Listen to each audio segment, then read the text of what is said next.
This podcast is brought to you by Crafted Arts and Veil Jewelry Workshop.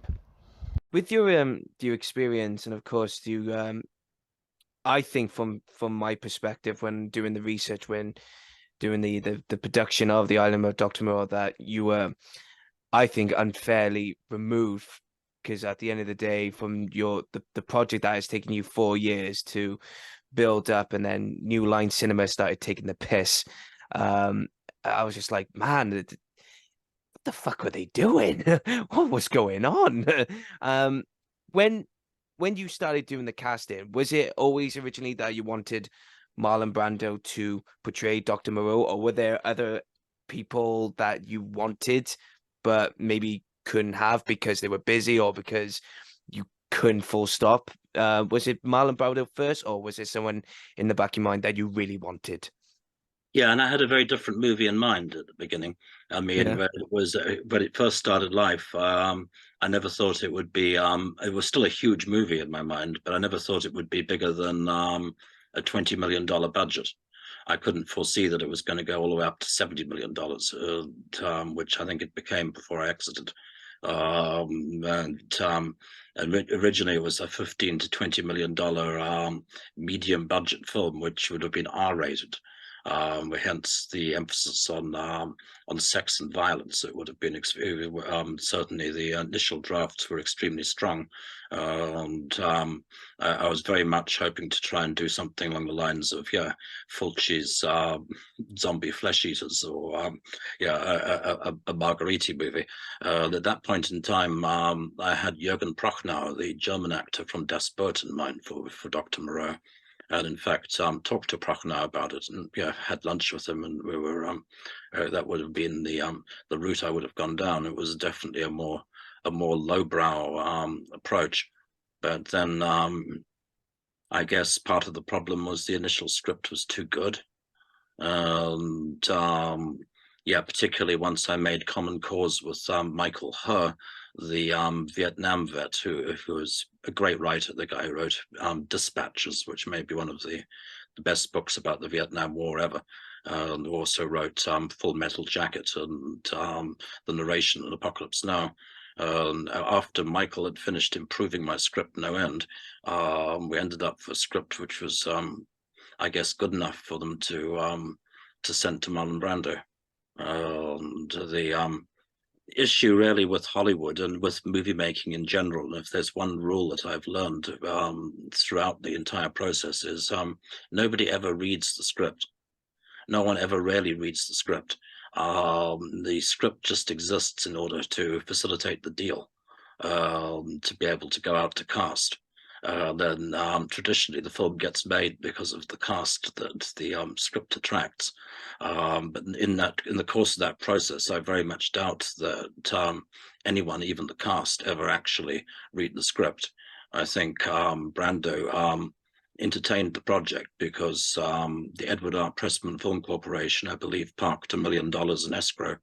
And you could see that the money was there, and the $1 million would buy you time with Marlon Brando. The deal hasn't really changed in the present day. I think $1 million will probably also get you a hearing from Nick Cage. It's I think content not applicable in terms of what's actually between the covers. The fact that it was co-authored by one of the Apocalypse Now writers helped get it over the transom. But at the end of the day, it was simply the rent money that drew Brando in. Then the moment Brando was on board, it became a magnet for other cast members. Suddenly everyone wanted to be opposite Brando.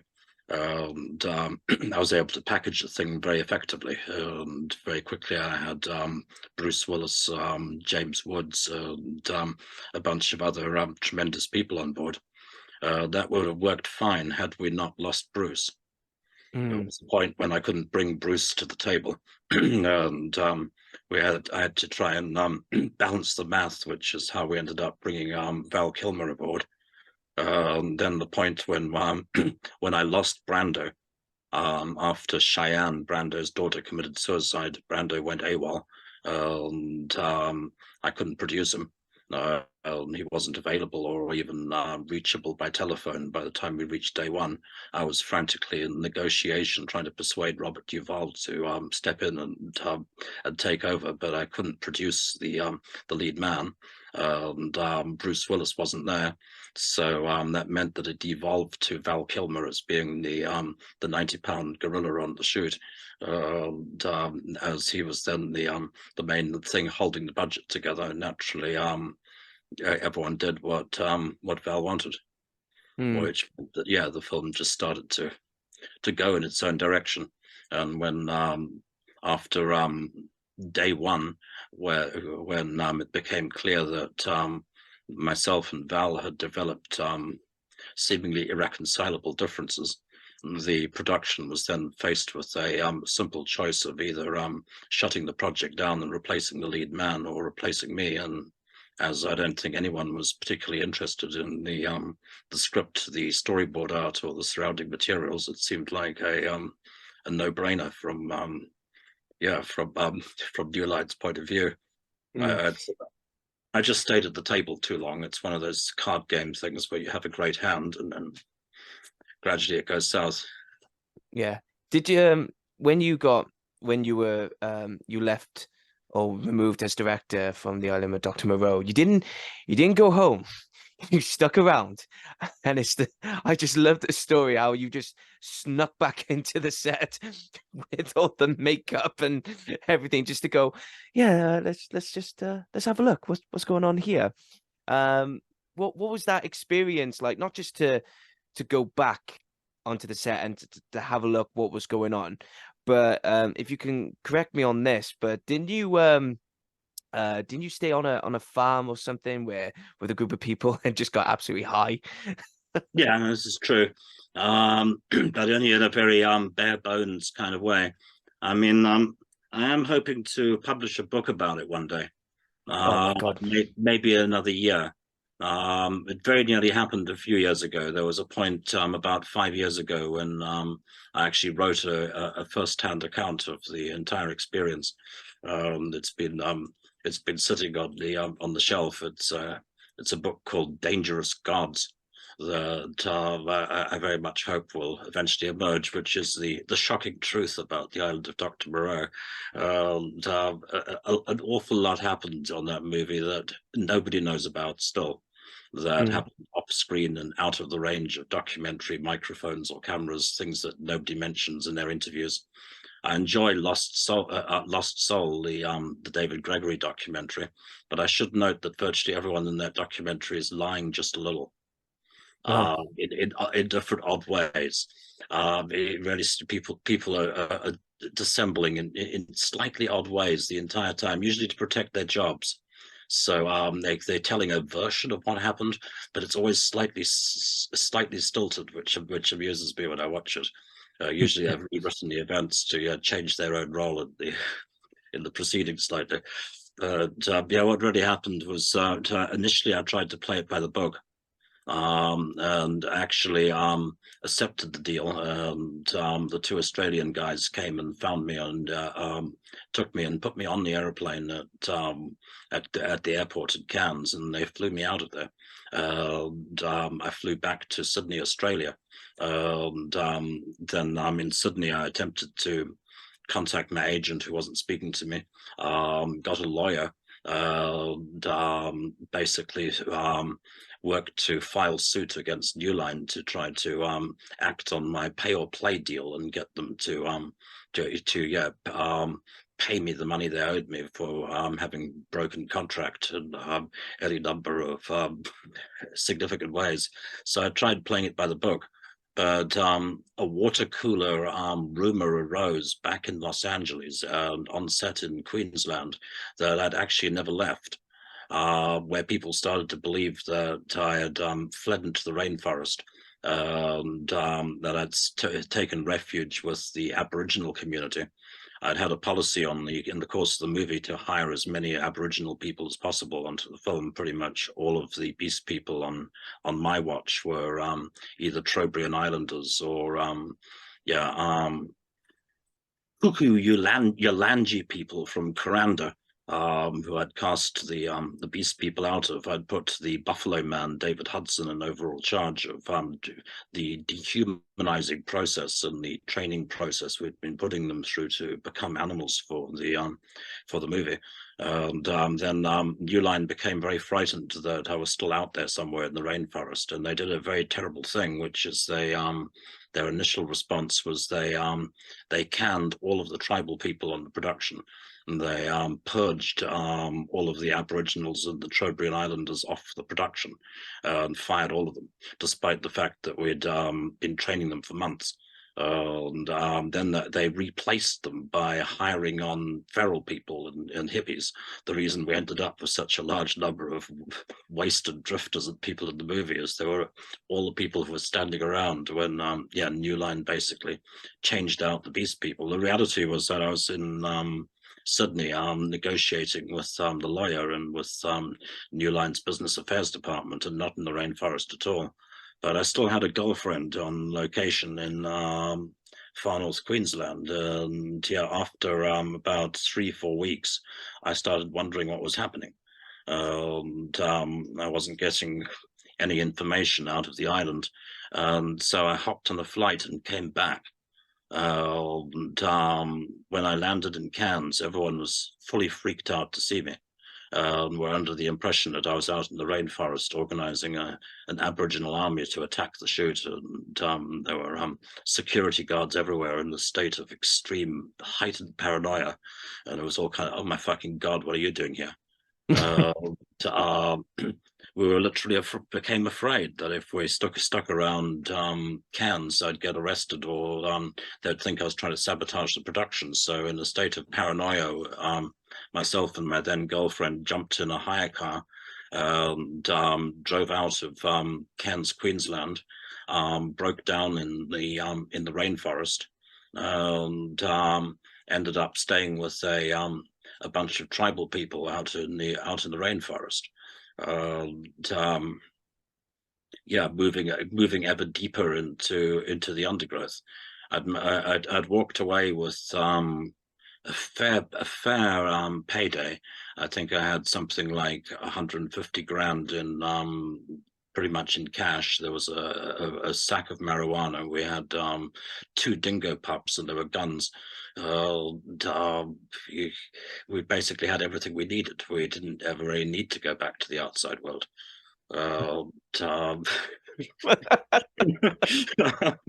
So I was stuck there. I stayed there for I don't know how long. The days got brighter and longer. The rainy season passed, and I was pretty happy out in the rainforest for a period of time.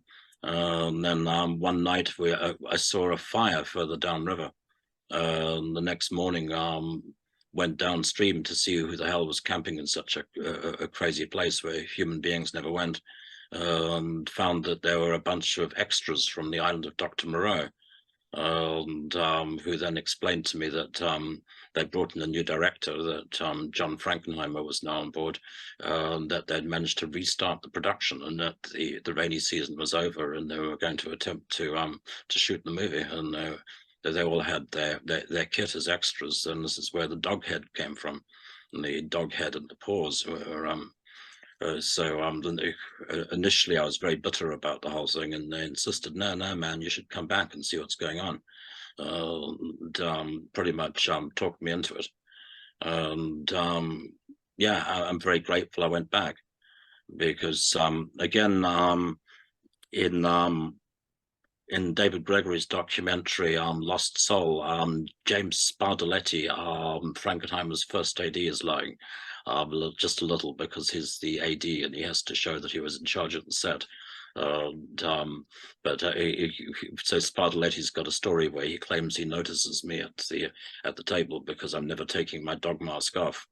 But the reality of it was that actually, after about 10 minutes, I was able to take the dog mask off, because there was no one left on the crew who recognized me. Everyone had been fired. They'd fired all the extras when they got rid of the original cameraman.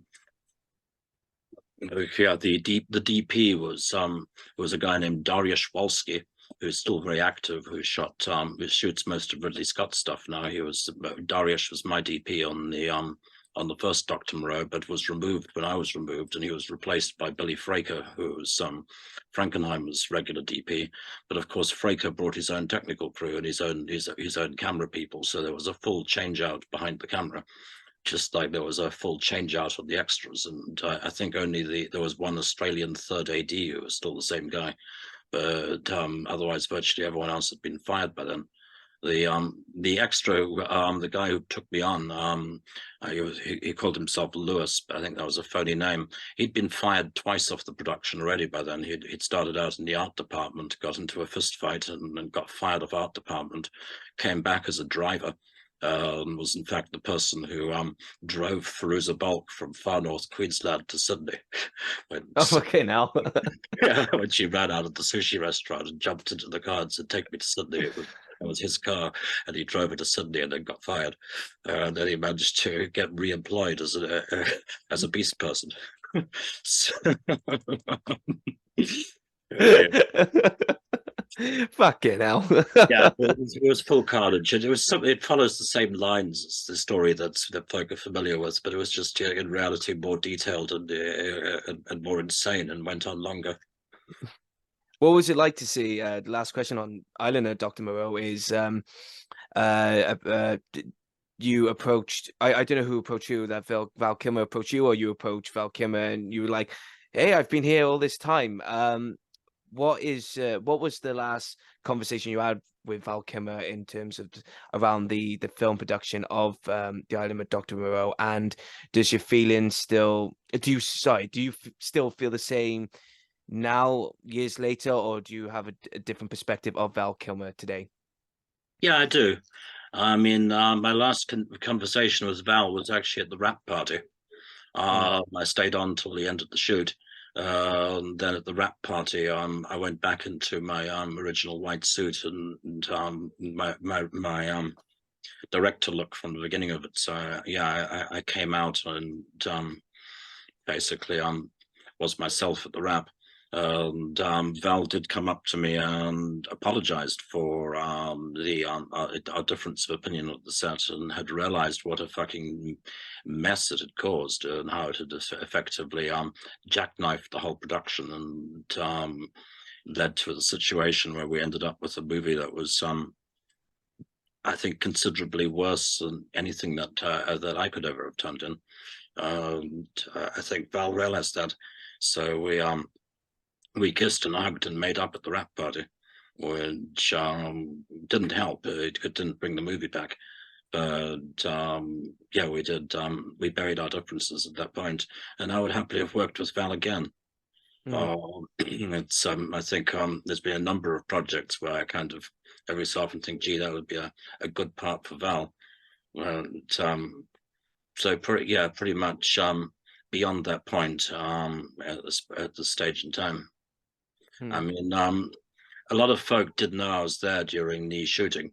There was a divide amongst the cast members between who knew I was on the set and who didn't. But I did spend a lot of my time. Everyone spent most of that movie sitting on their asses, because almost every day there was no shooting. There was something like 44 main unit days where not one shot was actually taken, where a setup never came together.